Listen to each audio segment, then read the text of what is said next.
Komm lieber bei und mache die Bäume wieder grün und lass mir an dem Bache die kleinen Veilchen blühen.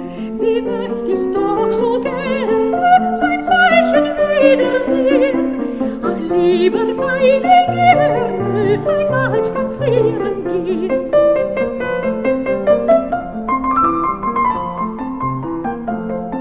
Zwar Wintertage haben wohl auch der Freuden viel, man kann im Schnee einst traben und treibt manch Abendspiel, baut Häuserchen von Karten, spielt Blindekuh und Pfand, ach gibt's wohl Schlittenfahrten auf schneebefreiem Land.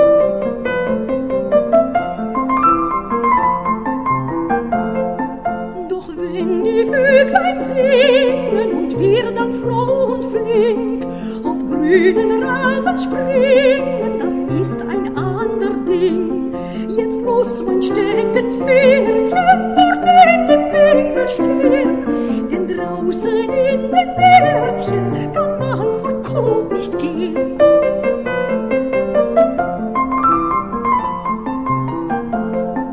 Am meisten aber dauert mich Lottchens Herzenleid, das arme Mädchen lauert recht auf die Blumenzeit. Umsonst hol ich ihr Spielchen zum Zeitvertreib herbei. Sie sitzt in ihrem Stühlchen wie's Hühnchen auf dem Ei.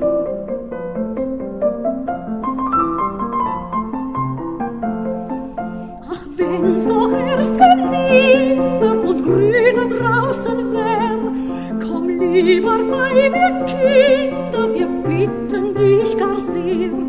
O komm und bring voran uns viele Veilchen mit, bring auch viel Nachtigallen und schöne Kuckucks mit.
Pri, pri, dim, pri, pri, pri, dim, pri, pri, pri, pri, pri.